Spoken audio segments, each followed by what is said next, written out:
नमस्कार मित्रों, स्वागत है आपका हमारे इस चैनल संतोष जोशी ज्ञान में। मित्रों, जीवन और मृत्यु के बारे में ज्यादा जानकारी किसी को नहीं होती है। हर व्यक्ति अपनी अलग अलग धारणा बनाए हुए बैठा है, मगर इसके बारे में सभी को सही से जानकारी होनी ही चाहिए, क्योंकि हम सभी को ये तो पता ही है कि हमें कर्म के हिसाब से ही फल मिलते हैं और वो इसी जन्म में हम भोग कर ही जाते हैं। अगर बात करें पुराणों की, तो पुराण में भी जीवन और मृत्यु के बारे में बहुत ही विस्तार से बताया गया है।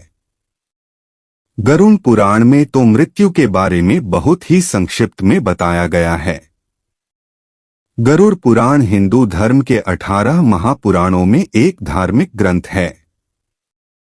इसे वैष्णव संप्रदाय से संबंधित महापुराण भी कहा गया है। इस ग्रंथ को मृत्यु के बाद सद्गति प्रदान करने वाला माना जाता है। गरुड़ पुराण ग्रंथ में भगवान विष्णु और पक्षीराज गरुड़ के बीच हुई बातचीत में जीवन, मृत्यु, स्वर्ग, नरक और मृत्यु के बाद आत्मा के बारे में विस्तार पूर्वक बताया गया है।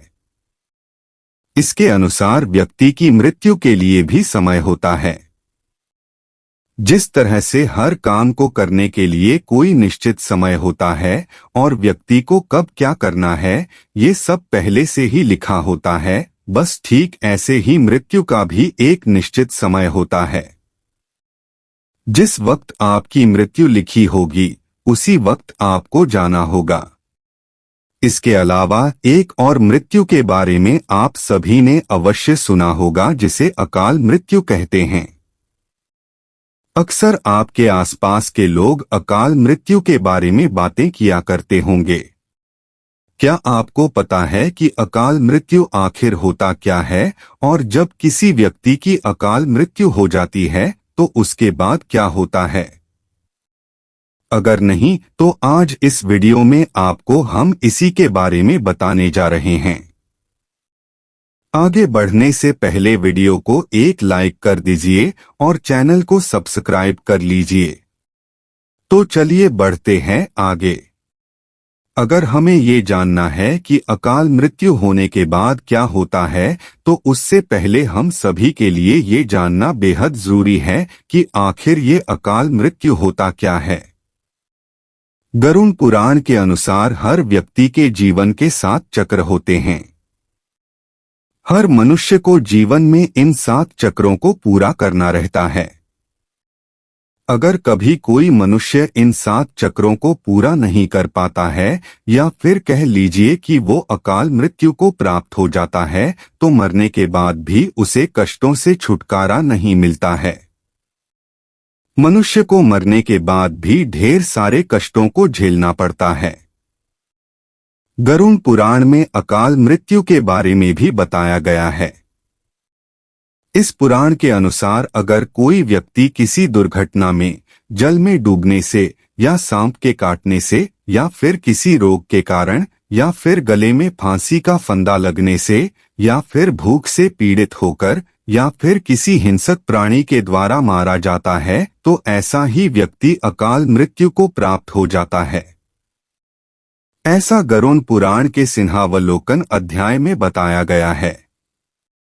इसके अलावा बहुत से लोग ऐसे भी हैं जो आत्महत्या कर लेते हैं, लेकिन गरुड़ पुराण में उसी आत्महत्या को सबसे ज्यादा घृणित और निंदनीय अकाल मृत्यु बताया गया है।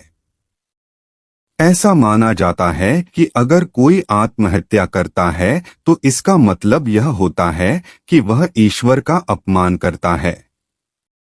वहीं जिन लोगों की मृत्यु प्राकृतिक रूप से होती है, उन लोगों को 3 या फिर 10 या फिर 13 या फिर 40 दिनों के भीतर ही दूसरा शरीर प्राप्त हो जाता है। लेकिन जो लोग आत्महत्या करते हैं उन लोगों की जीवात्मा पृथ्वी लोक पर ही भटकती रहती है। ऐसा माना जाता है कि ये आत्मा तब तक पृथ्वी लोक पर भटकती है जब तक वह आत्मा प्रकृति के द्वारा जो उसका निर्धारित जीवन चक्र है उसको पूरा नहीं कर लेती है। इस अवस्था में जो जीवात्मा होती है उसे अक्ति कहा जाता है। ऐसे में न तो जीवात्मा को स्वर्ग लोक की प्राप्ति होती है और न ही नरक लोक की प्राप्ति होती है। जिन आत्मा की मृत्यु अकाल तौर पर होती है उन्हें सुख, भूख, प्यास, संभोग, क्रोध, दोष, वासना, राग आदि की पूर्ति के लिए अंधकार में ही भटकते रहना पड़ता है। ये आत्मा तब तक अंधकार में भटकती रहती है जब तक उस आत्मा का परमात्मा के द्वारा निर्धारित जो जीवन चक्र होता है वो पूरा नहीं हो पाता है। जब वो चक्र पूरा हो जाता है तो आत्मा को मुक्ति मिल जाती है।